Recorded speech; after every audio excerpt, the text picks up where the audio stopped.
Itu tadi fakta penyakit asam urat ya. Meskipun penyakit ini menyerang persendian, tapi jika tidak ditangani dengan tepat akan menyebabkan sejumlah komplikasi. Di antaranya komplikasi pada organ ginjal nih. Nah, itu dia tadi Dokter Haikal ya. Tadi ada fakta dan mitos yang belum terjawab ya pemirsa ya. Dokter, ini tadi katanya penyakit ginjal dan juga batu ginjal adalah salah satu komplikasi akibat asam urat. Ini fakta atau mitos, dokter? Ya Mbak Intan, itu suatu fakta ya. Fakta?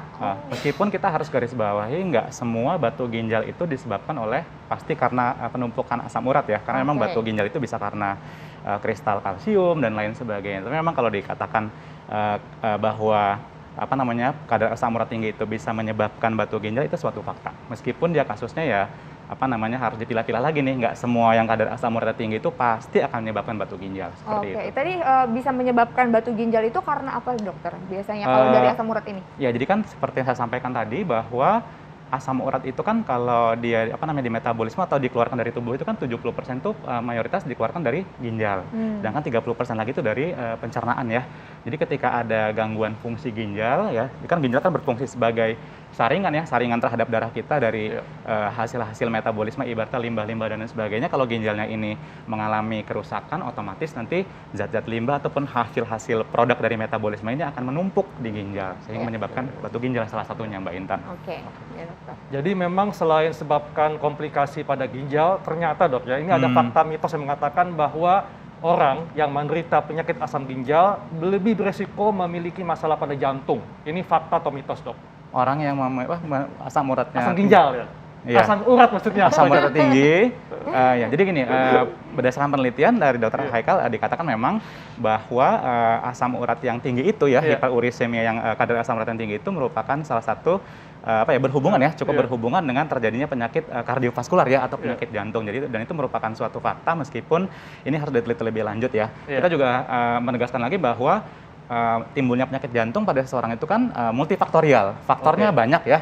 Jadi nggak hanya dari asam urat yang tinggi aja, dari berat badan berlebih juga iya, darah tinggi juga iya, ya keturunan juga iya, ya jenis kelamin juga iya, usia juga iya. Jadi kalau dikatakan tadi bisa meningkatkan resiko, itu benar seperti itu. Jadi ini fakta atau mitos, dok? Ya, fakta. Fakta ya. Jadi fakta. Penyakit asam urat ya, bukan asam ginjal ya, akan menyebabkan seorang berisiko memiliki masalah pada jantung ya. Fakta ya. Iya, ternyata banyak ya dokter ya. Ini ada juga nih dokter, fakta dan mitos beredar lagi nih dokter. Ini katanya asam urat lebih rentan untuk menderita penyakit diabetes. Ini fakta atau mitos, dokter? Kalau dikatakan kadar asam urat tinggi itu meningkatkan resiko untuk diabetes ya, ini penelitiannya juga kalau kita baca ini ya ada yang menyatakan seperti itu ya. Tapi memang jumlah penelitiannya belum terlalu banyak dan tapi bisa dikatakan lah bahwa ini salah satu faktor resiko juga ya untuk meningkatkan resiko seseorang untuk menderita diabetes ya. Seperti itu. Jadi ini fakta ya, dok? Iya, fakta. Fakta. Meskipun jadi faktanya belum terlalu banyak ya. Atau dok, mungkin bisa juga seseorang yang menderita obesitas, dia mengalami penyakit diabetes juga akan lebih berisiko juga terkena penyakit asam urat. Iya, seperti yang saya sampaikan tadi bahwa timbulnya penyakit seperti diabetes ya, masalah penyakit jantung juga itu faktornya banyak sekali ya. Jadi tidak hanya gara-gara satu asam urat tinggi ini langsung terjadi diabetes, tidak seperti itu. Jadi faktornya banyak berinteraksi ya. Dari usia, jenis kelamin, berat badan, lalu kemudian kebiasaan makan sehari-hari ya, lalu kemudian adanya kadar asam urat tinggi, ini semua saling berinteraksi untuk munculnya suatu penyakit seperti penyakit kardiovaskular dan penyakit-penyakit lainnya. Seperti itu, dok. Baik, dok. Nah, dok, berikutnya nih ada yang mengatakan juga bahwa bahkan katanya asam urat ini dapat mempengaruhi bagian mata seperti kelopak mata, kornea, dan iris. Ini fakta atau mitos, dok?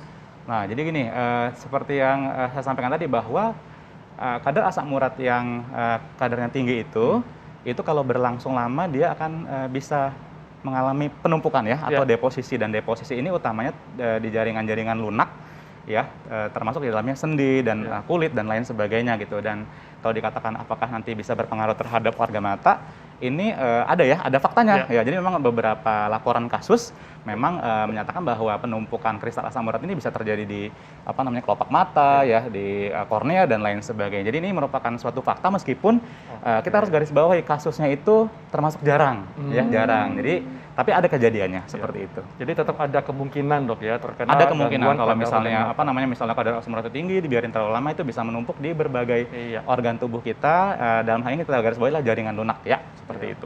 Oke, nah dokter ini artinya dalam jangka panjang yang perlu dipahami oleh kita semua ya dan juga masyarakat, ini apa aja sih dokter penyakit-penyakit yang bisa ditimbulkan gara-gara asam urat ini nih jika diabaikan? Jadi kalau kadar asam uratnya tinggi ya, tidak diintervensi, tidak diterapi ya. Kita harus garis bawahi terapi di sini nggak hanya obat ya, tapi terapi itu terapi diet ya, lalu kemudian terapi termasuk minum juga, minum yang cukup biar dia pembuangannya juga lancar ya. Jadi kalau jangka panjang tidak ditangani, tidak di-treat gitu ya, tidak diterapi, maka bisa muncul tadi deposisi-deposisi atau penumpukan di berbagai organ, mulai dari yang paling sering itu adalah sendi ya, sendi, lalu kemudian jaringan lunak, lalu kemudian di ginjal ya, dan juga berbagai organ lainnya seperti itu. Belum lagi nanti kalau bicara ngomongin kadar asam urat tinggi juga ini akan meningkatkan apa ya, bisa dikatakan reaksi-reaksi dalam tubuh yang tidak menguntungkan gitu ya. Jadi lawannya antioksidan gitu ya. Jadi menyebabkan oksidasi ya. Sehingga merugikan berbagai kesehatan organ di dalam tubuh kita seperti itu, Dok. Nah, Dok, ini pemirsa juga ingin tahu, Dok. Misalnya nih, ketika sudah terdiagnosa penyakit asam urat, apakah penyakit ini dapat disembuhkan atau akan terus mengkonsumsi obat seumur hidup, Dok? Nah, ini juga pertanyaan bagus ya. Jadi seperti yang saya katakan tadi bahwa kadar asam urat tinggi itu belum tentu diterapi pakai obat-obatan ya. Misalnya nih ada ibu-ibu dia langsung periksa kadar asam uratnya itu 9 misalnya ya, 9, tetapi dia tidak ada keluhan sama sekali, keluhan di sendi tidak ada, keluhan di ginjal tidak ada. Apakah ini langsung minum obat? Ya tidak gitu. Kami dari Perhimpunan Reumatologi Indonesia sudah mengeluarkan panduan ya, panduan penata laksanaan bahwa kalau dia kadar asam uratnya tinggi tetapi belum bergejala ya, itu istilah medisnya namanya hiperurisemia asimptomatik, belum ada gejala, maka ini penanganannya adalah yang paling tepat adalah pengaturan diet ya. Pengaturan diet, minum yang cukup ya, lalu kemudian faktor-faktor resiko lain yang berhubungan seperti berat badan berlebih dikurangin ya. Jadi makanan-makanan yang tinggi kadar purinnya sebagai bahan baku untuk produk asam urat tadi itu harus dikurangi seperti itu. Jadi kalau dikatakan ini tinggi langsung minum obat itu tidak tepat.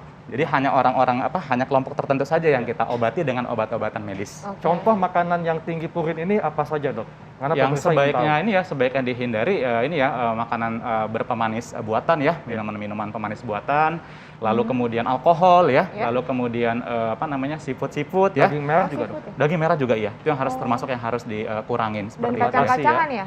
Kacang-kacangan ada beberapa, Dok? Untuk sayur-sayuran, buah-buahan, kacang-kacangan justru ini ya, sebaiknya tetap dikonsumsi ya, tapi nggak berlebihan mungkin ya? Dilanjutkan minum baik, konsumsinya. Ya, itu dia ya. Memang kalau sudah ada tanda-tanda atau misalnya bisa dicek secara berkala ya dokter ya. Boleh. Ini harus segera diatasi ya pemirsa supaya nggak merembet kemana-mana nih dokter Haikal. Betul. Jadi terjadi komplikasi gitu. Oke, dokter makasih banyak. Sama-sama Mbak Intan. Terima kasih Sama-sama untuk Dokter penjelasannya. Haikal. Terima kasih dokter.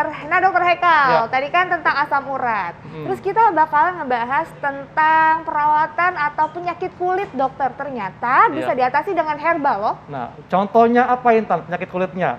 Panu, kadas, kurap, atau kata-kata lainnya ya? Nah, kita akan bahas nih, ternyata ada herbal yang bisa membantu untuk mengatasinya. Sesaat lagi tetap di Hidup Sehat.